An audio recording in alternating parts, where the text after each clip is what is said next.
un de mes amis, un homme de Dieu de grand renom, m'a dit, écoute, puisque tu es de séjour aux États-Unis en ce moment, je ne veux pas que tu repartes chez toi sans avoir rencontré, et il m'a donné le nom d'un de ses amis. Il m'a dit, fais tout ce que tu veux, mais ne pars pas sans l'avoir rencontré et sans avoir parlé avec lui. Et il m'a dit, je vais l'appeler et je vais l'informer de ton appel. Et donc, j'avais un programme danse, mais j'ai appelé l'homme de Dieu. Oui, allô, bonjour. Je suis l'évêque Mike Joktan du Gabon. On m'a demandé de vous appeler. Et on demande que vous m'accordiez un rendez-vous. Que vous me fassiez l'honneur d'une rencontre. Il attendait mon coup de téléphone. Il était tellement accueillant au téléphone, même dans sa voix. Vous savez, parfois vous appelez des gens, et puis quand vous leur parlez au téléphone, vous sentez qu'en réalité vous les dérangez. Mais il était content de recevoir mon appel. Je lui ai dit, comment est-ce que je peux faire pour vous voir? Il m'a dit, mais c'est simple, vous prenez l'avion et vous venez à New York. Je devais prêcher le matin quelque part dans le Maryland. Et donc je lui ai dit, est-ce que je peux venir juste après avoir prêché? Entre Washington et New York, il y a à peu près 30 minutes en avion. Donc on a convenu effectivement que je pourrais, à la fin de ma prédication, courir à l'aéroport, prendre l'avion pour arriver chez lui à New York. Et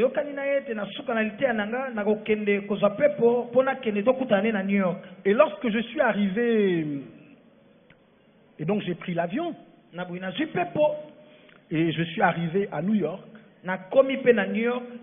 et lorsque je suis descendu de l'avion, j'avais juste un trolley à la main, juste à la sortie du tunnel. J'ai vu un homme géant. Il portait une tenue majestueuse. Vous savez, le genre de tenue avec des galons sur les épaules. C'était certainement un responsable des relations publiques dans son église. Et il avait une pancarte avec mon nom. Donc je me suis approché de lui. Il a pris mon trolley et a demandé que je le suive. Et j'ai marché quelques minutes. Et je suis arrivé à la sortie de l'aéroport de New York. Et là, j'ai vu une voiture se garer devant moi. Je voyage beaucoup dans les nations. Mais je n'avais jamais vu une voiture comme celle que j'ai vue se garer devant moi. C'était une Rolls-Royce de l'année en cours. J'ai sursauté et j'ai hésité à m'approcher de la voiture. Il m'a dit, évêque, ils sont là pour vous. Je suis monté dans la voiture. Vous savez, il y a des voitures, quand vous entrez, vous tirez la portière. Oui, bien. Et ça, la mituka, au non, là, quand tu rentres, tu t'assieds. Et puis, le chauffeur devant appuie un bouton.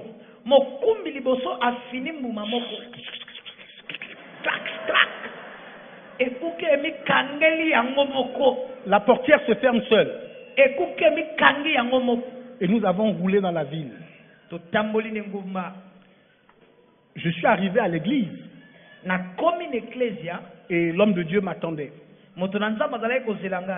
Il me dit, évêque, on ne va pas perdre de temps, nous allons tout de suite passer à table. Le chef nous attend. Il y avait effectivement un cuisinier qui nous attendait. Il était habillé tout en blanc avec une toque sur sa tête.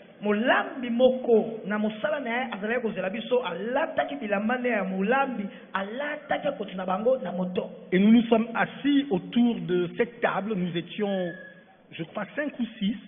Il y avait moi, l'homme de Dieu et son épouse. 2 personnes de son staff. Et puis un de ses garçons. Je me suis rendu compte pendant qu'on me servait que les couverts qu'on m'avait donnés étaient en or massif.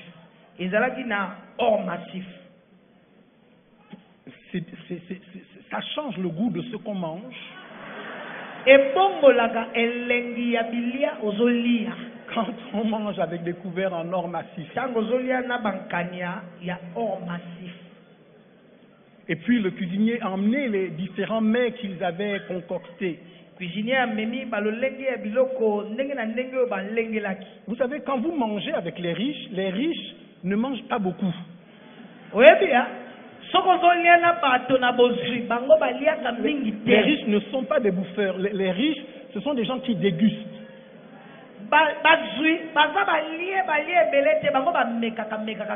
Ils ont emmené sur la table des mets qui étaient tout petits, deux, trois petites choses dans l'assiette.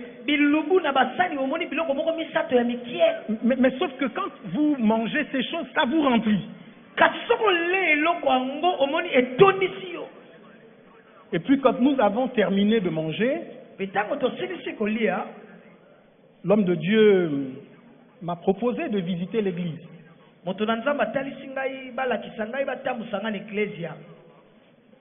Et c'était une église sur plusieurs étages. Et il m'a emmené dans la salle de culte.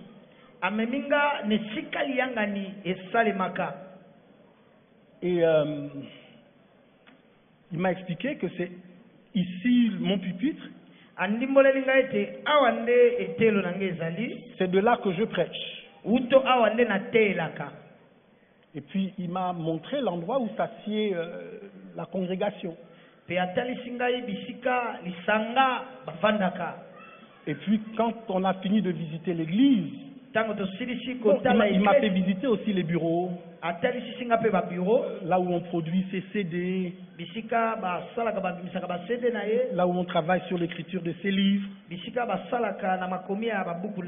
Et puis il me dit, évêque Mike, vous avez 2 options maintenant. Soit je vous emmène dans le plus grand hôtel de New York. Et c'est là que vous passerez la nuit.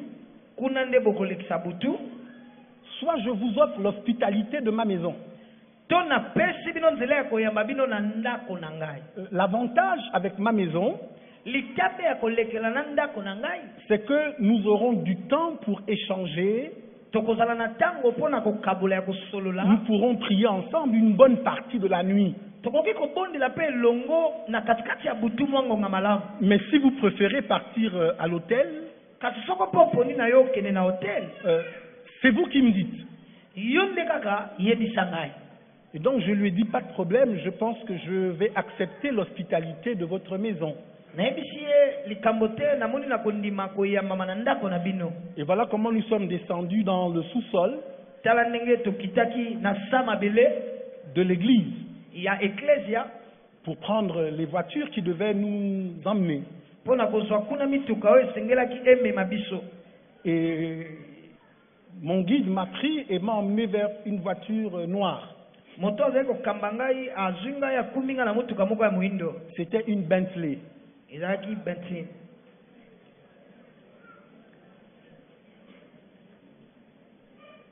C'est une voiture qui parfois coûte plus d'$1 million. Et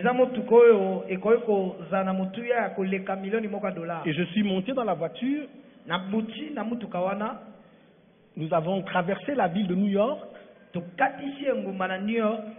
Et nous sommes arrivés dans la maison de l'homme de Dieu. Ce qu'il avait appelé ma modeste demeure. C'était une maison qui était estimée à environ $26 millions. Et $26 millions. Je suis rentré dans la maison. Il y avait des écrans géants dans toutes les pièces de la maison, même dans les toilettes.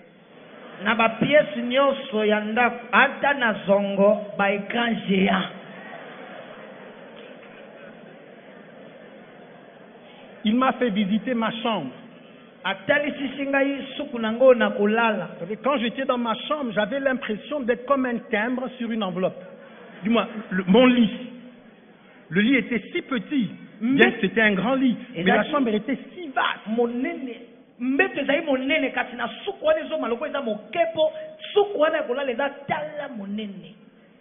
Et puis il m'a emmené dans son bureau privé. Et il m'a dit, c'est ici que nous allons pouvoir échanger, communier ensemble. Mon frère. Quand il m'a dit mon frère, je me suis senti bien de pouvoir être son frère. Vous avez combien de fidèles? Puis il m'a répondu 30.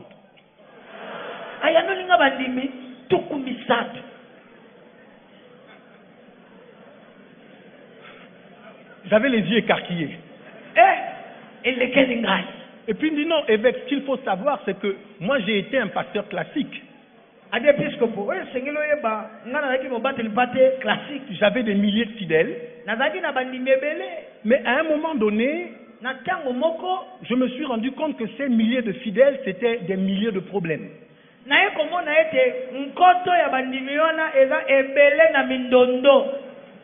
J'ai été fatigué d'avoir des milliers de problèmes.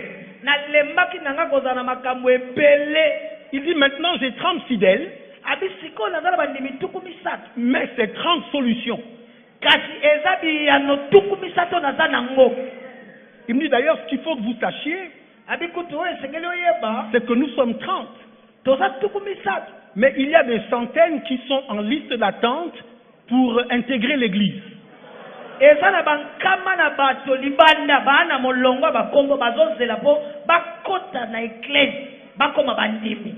Je dis comment ça? On n'entre pas dans votre église comme on veut? Il me dit non. Parce que nous ne voulons pas de problème. Nous ne voulons que des solutions. Il me dit la particularité de mes 30 fidèles, c'est qu'ils sont tous millionnaires en dollars. Nous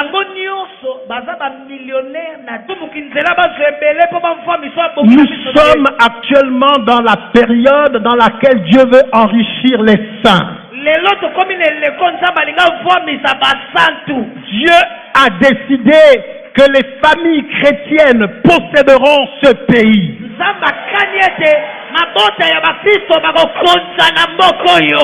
Dieu va transférer les richesses des nations dans sa maison. Il y a un vent qui souffle partout dans les nations du monde. eza na mopepe moko ezofula bisika nyonso na bikolo na pour mokili équiper l'église mpona kotondisa eklesia et pour l'enrichir surnaturellement. mpe mpona kofambisa ye na ndenge elekeli bomoto Peuple de Dieu, libota nzambe je voudrais que vous compreniez les agissements divins. bonzambe esengeli ekota na mosala. La Bible dit au sujet de Salomon bible elobi na yo etali salomoni qu'un jour il a offert 1000 holocaustes. mokolo moko atumbi mbeka na moto koto moko. Dites 1000 holocaustes. 1000 holocaustes.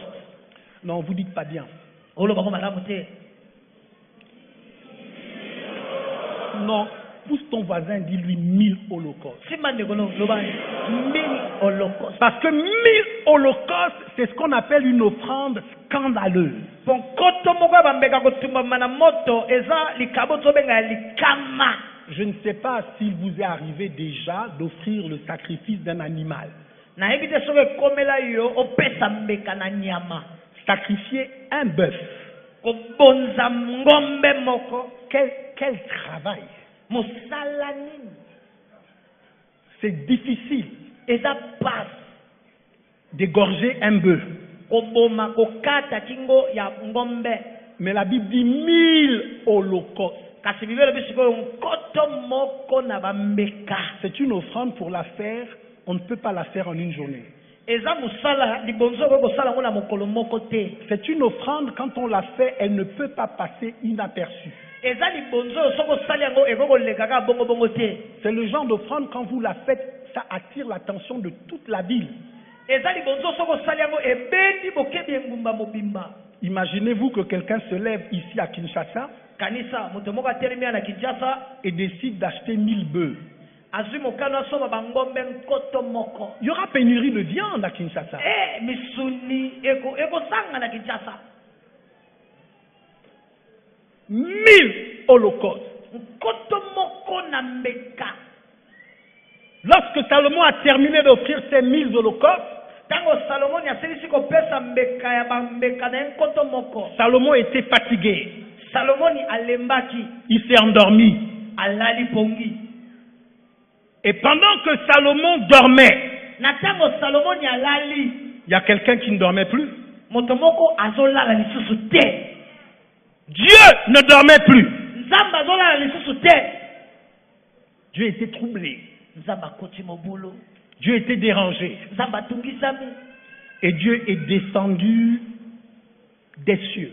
nzambe akiti uto likolo. Il n'est pas descendu sur la terre. akitaki na mabele te.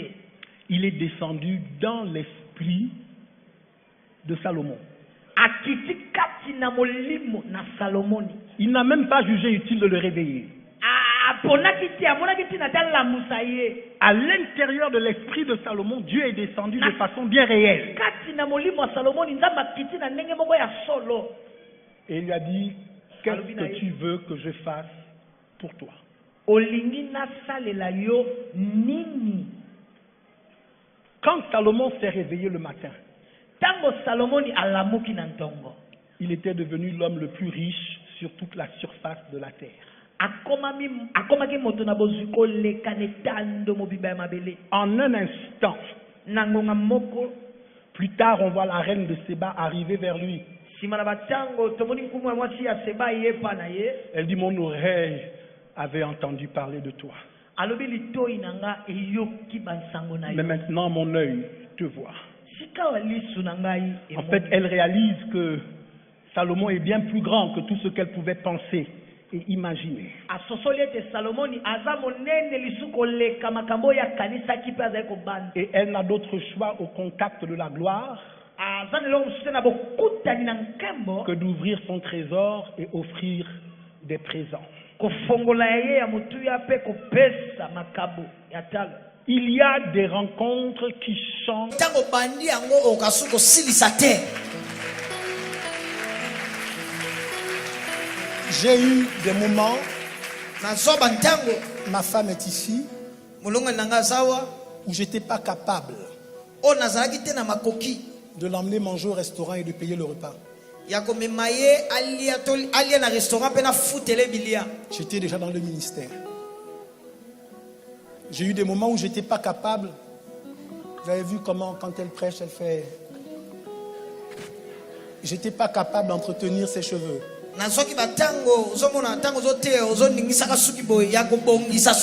De payer ses rendez-vous au coiffeur. 200 $, c'était un problème pour moi. Quand j'étais à l'église et qu'on faisait un appel et qu'on dit qui va donner 200 $,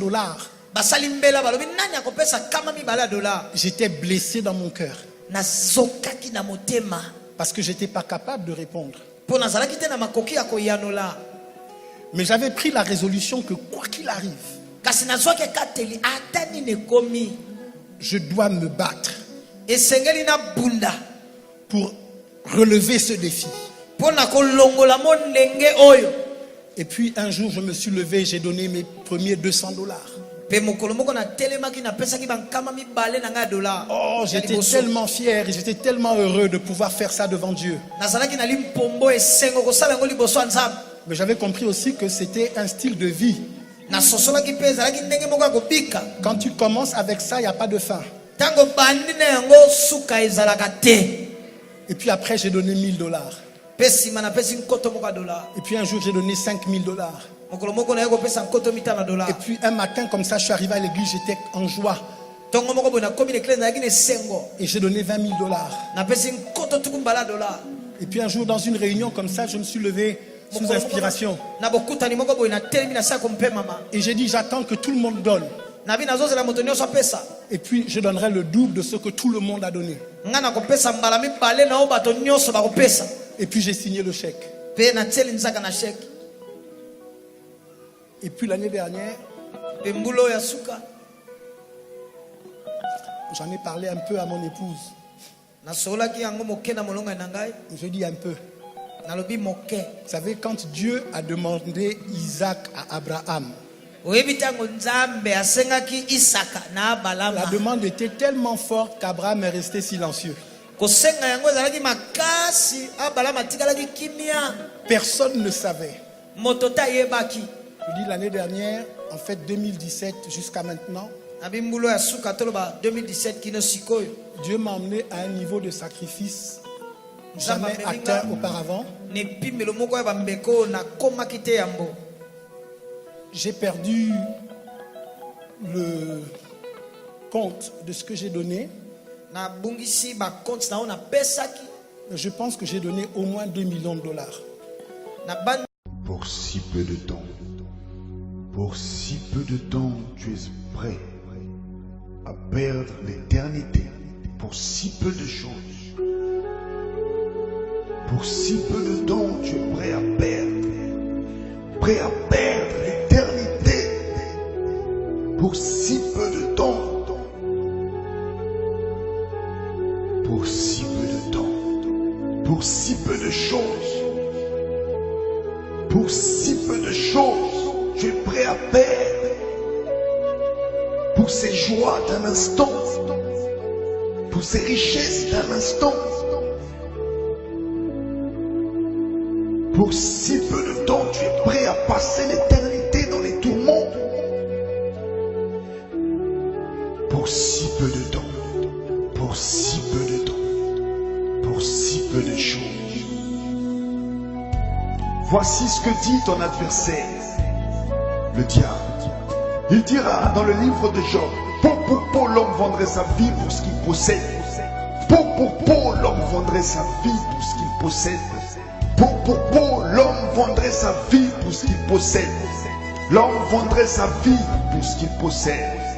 Combien d'hommes n'ont pas vendu leur âme parce qu'ils ont voulu posséder?